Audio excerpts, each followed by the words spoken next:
오늘 우리가 함께 읽는 말씀은 호세아서 9장입니다. 이 호세아서 9장의 내용에서는 선지자 호세아를 통해서 당시에 영적으로 부패한 그 백성들을 향해서 경고하는 메시지를 전달해 주는데, 핵심적인 하나의 내용이 무엇으로 요약할 수 있겠냐면, 모든 종교적인 절기를 폐하게 되는 날이 다가온다, 이런 말씀을 하고 있습니다.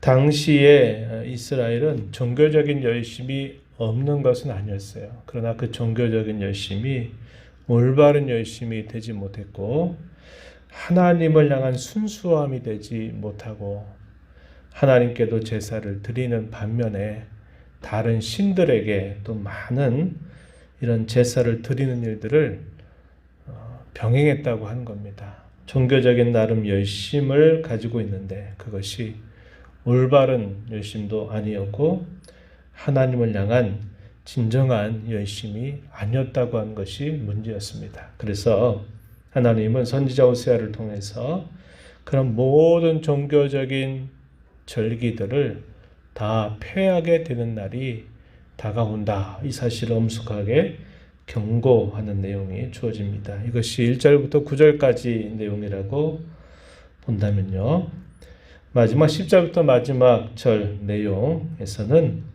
장차 하나님께서 에브라임에게 주셨던 모든 영광을 하나님이 다 거두어 가시는 날이 다가온다라는 사실을 이야기해 줍니다.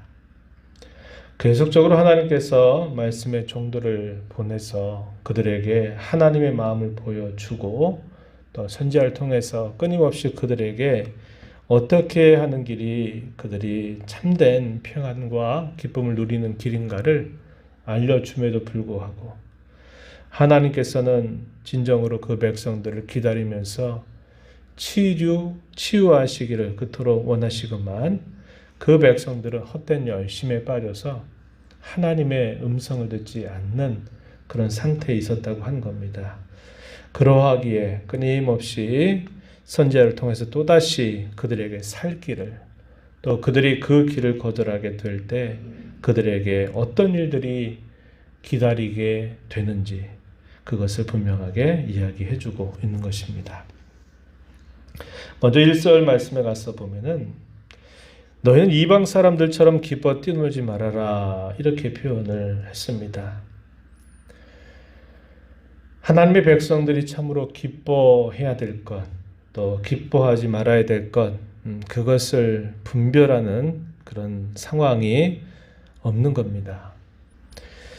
그들이 기뻐하는 것이 참으로 하나님 주신 기쁨이라면 그럴 필요가 없겠지만, 그들이 얻는 기쁨은 하나님을 떠남으로써 얻는 그런 기쁨이기 때문에 그런 기쁨을 기뻐하지 말아라, 이렇게 말씀을 하고 계셔요. 이어지는 말씀에 보면은, 내가 음행하여 내 하나님을 떠나고 내 각 타작마당에서 음행의 값을 좋아하였다, 그 이유를 분명하게 말해주고 있는 것이죠. 12절로 가서 또 보면은 이렇게 말합니다. 12절 하반절에 보면은, 내가 그들을 떠나는 때에는 그들에게 화가 미치게 된다, 이 사실을 분명하게 이야기합니다. 하나님을 떠나서 누리는 어떤 평안이라든지 하나님을 떠나서는 기쁨, 그런 것들은 진정한 기쁨도 평안도 되지 못한다는 것을 가르쳐 주는 말씀이죠. 그들이 번영과 평화를 누린다 할지라도 그것도 하나님을 떠나서 얻는 것이라면 그런 것들은 오래가지 못한다는 것을 또다시 그들에게 일깨워 주고 있는 것입니다. 그 결과 그들에게 어떻게 되는가? 소산의 모든 복을 하나님께서 거두어 드릴 것이다, 이렇게 말씀을 하십니다. 2절에 보면은 새 포도주가 떨어지게 될 것이다, 이렇게 말합니다. 한 해 동안 수고해서 수확을 기다려서 그 수확의 기쁨을 누리고자 하는데 그런 기쁨이 사라지게 될 것이다, 이렇게 말씀을 하시고, 그들이 장차 여호와의 땅에 거하지 못하게 될 것이다 라고 경고를 하고 있습니다. 애굽으로 다시 가게 될 것이고 아수르로 끌려가서 그곳에서 더러운 것들을 강제적으로 먹게 되는 날이 다가올 것이다. 이렇게 말씀을 하십니다. 3절 말씀에 그렇게 이야기하고요. 4절에 가면 그 결과 모든 종교적인 절기가 중단될 것이다. 이렇게 경고를 하고 있습니다. 4절에 보면은 여호와께 포도주를 부어드리지 못할 것이다. 이것은 제사하는 방식 가운데서 전제로 드리는 방식이라고 볼 수 있는 표현입니다. 또 여호와께서 기뻐하시는 바도 되지 못할 것이다. 이렇게 표현하고 있어요. 그래서 5절에 보면 뭐라고 말씀하냐면 여호와의 절기의 날에 너희는 무엇을 하겠느냐 이렇게 묻습니다. 애굽으로 도망하여 재난을 피한다 하더라도 그들은 거기서 죽게 될 것이다. 이렇게 표현하고 있습니다. 이방 땅에 포로처럼 끌려가는 그런 생활 속에 그들이 안식일이 되어도 그 안식일을 지킬 수가 없고 그들이 명절을 맞아서 또 하나님 앞에 제사를 드리려고 하여도 그러한 때가 다 패하게 될 것을 보여주면서 너희가 여호와의 절기의 날에 과연 무엇을 하겠느냐라고 이렇게 묻습니다. 에브라임을 향해서는 하나님을 적대하고 하나님께서 보내신 선지자들을 멸시했다라는 사실들을 지적하고 있습니다. 이 내용이 7절부터 9절까지 이어지는데요. 이게 좀 번역이 좀 어려운 부분인데 우리가 있는 이 성경의 부분에서는 이 선지자에 대해서 거짓 선지자처럼 내용들이 번역이 됐어요. 그러나 여기서 말하는 선지자가 거짓 선지자라기보다는 하나님이 보내시는 참 선지자라고 보는 것이 더 적절해 보인다는 겁니다. 7절 말씀에 보면은 형벌의 날이 이르렀고 보응의 날이 온 것을 이스라엘이 알아라 이렇게 말씀하면서 선지자가 어리석었고 신에 감동하는 자가 미쳤다 이렇게 번역이 되어 있는데요.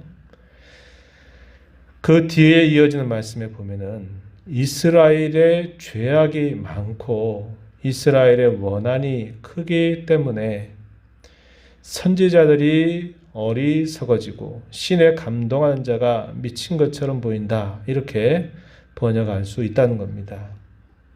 선지자들을 보냈는데 이스라엘 백성들이 죄악이 많고 그들이 하나님 앞에서 행하는 그 부패가 크기 때문에 선지자를 어리석게 만들고 신에 감동하는 자를 미치도록 만드는 그런 모습을 나타냈다고 하는 겁니다.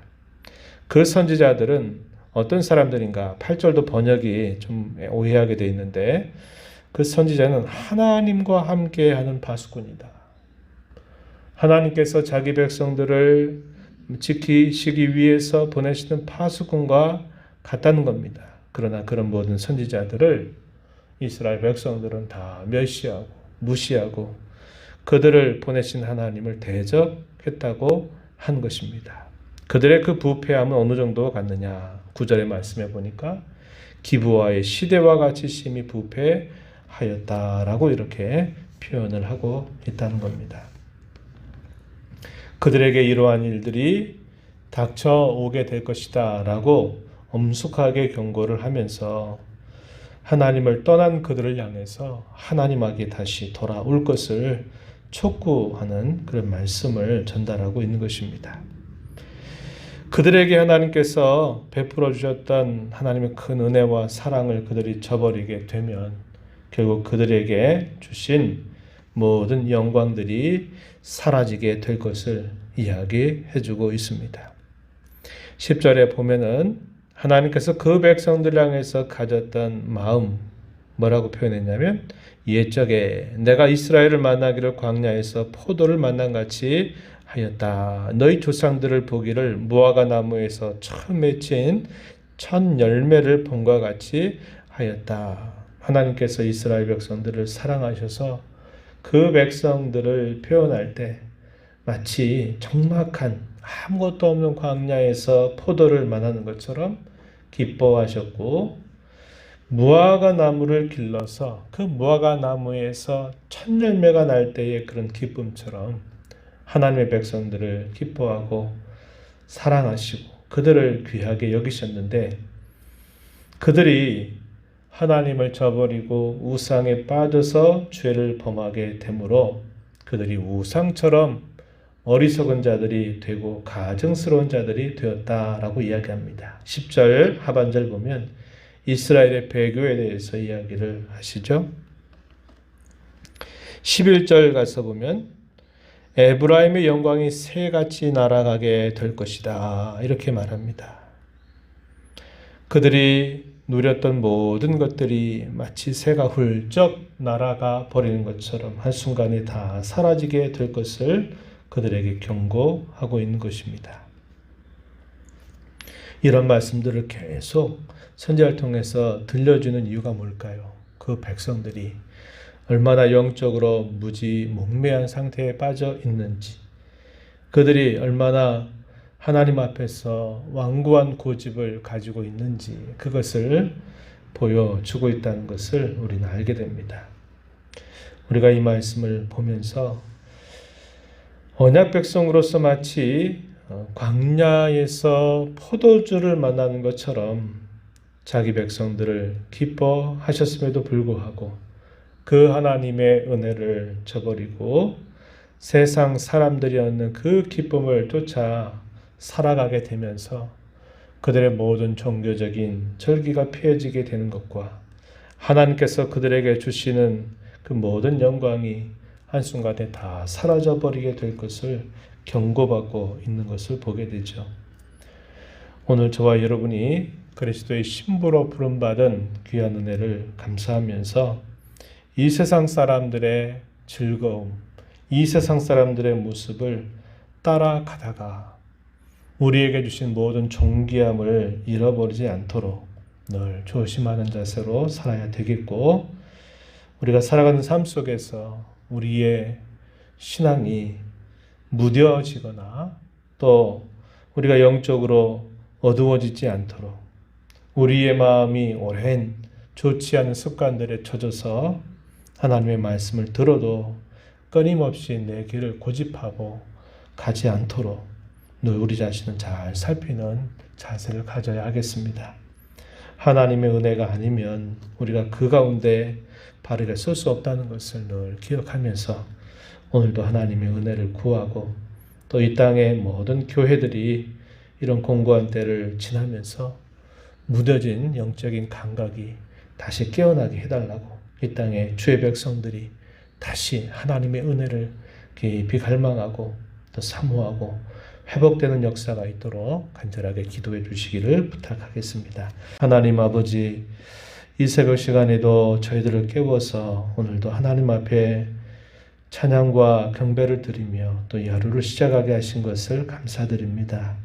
하나님 아버지, 호세의 말씀을 계속 읽어가면서 하나님께서 그 백성들을 향하신 하나님의 마음이 무엇인가를 끊임없이 말씀하시건만 그 백성들의 영적인 마음이 둔감해지고 완악해지고 고집스러워져서 하나님이 하시는 말씀을 듣지 않고 세상 속에서 모든 것들을 얻으려고 하는 그 백성들의 어리석음을 살펴봅니다.